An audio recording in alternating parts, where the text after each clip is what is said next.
This is a 1973 Boler that we restored. Just making a little video so that people can see some of the stuff that we did. Do a quick walk around.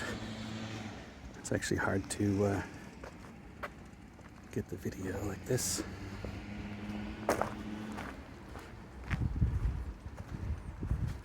So this has a completely new frame, new axle, new tires, new wheels. We added brakes. Yeah. It has stabilizing jacks.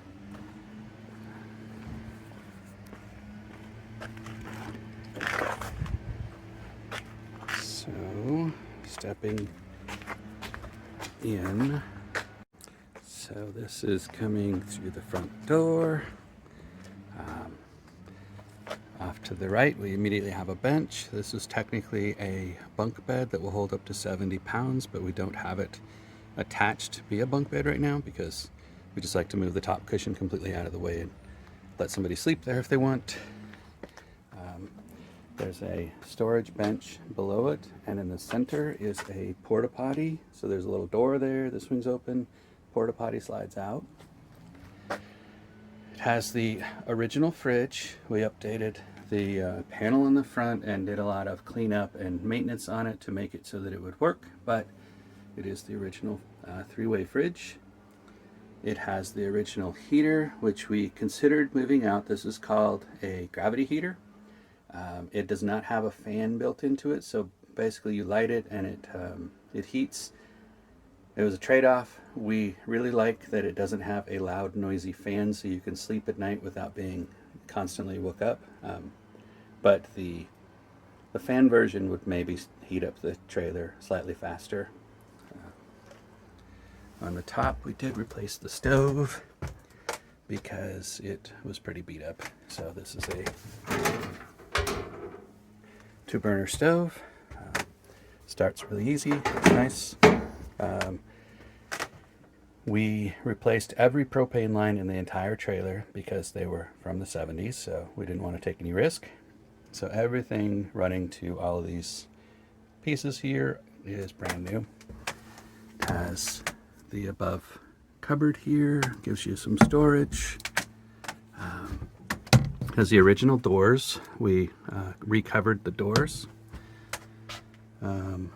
We added this bracket because somebody had taken the original one out, and this helps to support the roof of the Boler so that it doesn't sag. Let's see, this tube is really just to run the electrical wires up to the lights. So these are LED lights, and there are USB chargers on them. Put those on both sides. So those are nice to have. It has a little cover over the sink that stays in place when you're traveling. It has the original pump sink. So if you want some water, you just hand pump this. We thought that was pretty cool, so we kept that. Took a little refurbishing and cleanup. It has a shore water sink, so if you hook up to a hose when you're at a campground, you can run water through there. There is more storage under the sink. We have 120 volts coming out the front where it originally existed, and then also we put one on the side over here.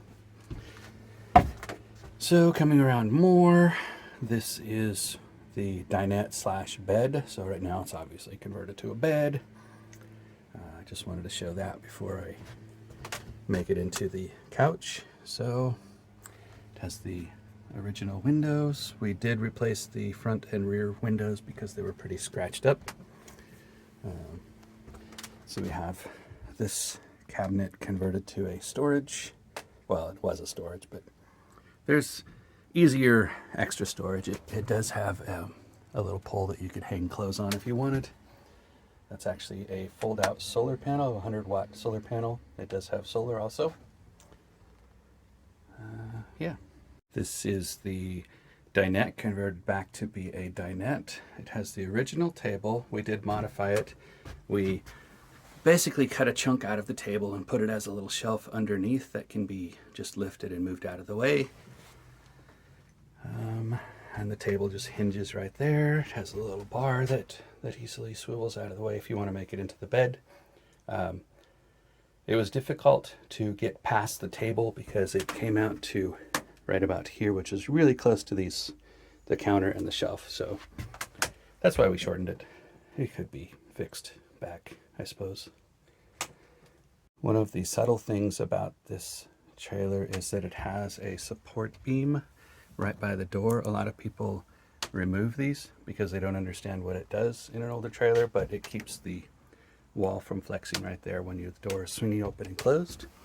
It has storage underneath of this bench. It has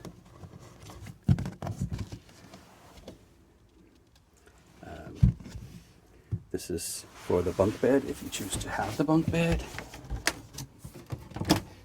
And as stated, there is a porta potty in there that just slides out. So this is one of the benches. I just pulled the cushions off of it. We put a propane detector down low, as you should have in a modern trailer. I ran the power converter into this bench. It's safe, but I wouldn't store tons of stuff on it because you don't want to mess with the wires too much. Those are actually 12-volt lines. You can also see some of the connections for the water tank that's underneath of the trailer ran through the same area. It looks closer in the video than they actually are to the power. You got some storage in the back there. This is the storage under the other bench. It's a pretty good sized storage area. So it goes under an entire bench that's big enough for 2 people to sit on. This has a fantastic fan, which is a 12-volt, really nice fan there. A high volume fan. You can, I suppose, empty all of the air, that's on high, empty all of the air out of this trailer in a matter of seconds if you wanted to. All right, so moving back outside, these are the original windows. We had to do all new gaskets, clean them up, make them work again, but all of the windows work. Has brand new tires, brand new wheels, and even the little baby moons. We liked those. Those were on a lot of original trailers. It has all new running lights. It has LED tail lights, stabilizer jacks on all 4 corners, brand new frame. We added a battery. They did not have batteries in them when they were originally made. All your safety gear, your 7-pin harness, the chains. It's very easy to move this trailer around. Just moved it 2 feet with barely pulling on it while holding the camera. Coming around the side. The original fridge requires that you come out and light a pilot light if you're going to use propane on it, but it's easy enough to get in here. This door technically can be removed pretty quickly too. The drain for the sink is just underneath of this somewhere. It's hard for me to see the camera at the same time. Oh, there it is. So this is where the drain comes out for the sink, and so we just put a container underneath of it. These are, like I said, all new propane lines across the entire trailer. We have the back side of the heater. We have the water fill and also the shore water. One of those actually isn't hooked up. It used to be where the water would drain out, but we prefer to put the water drain on the underside of the trailer, so we did that. Did a 120 volt pigtail right there, so you just open that up, plug in your power. Yep, the fan.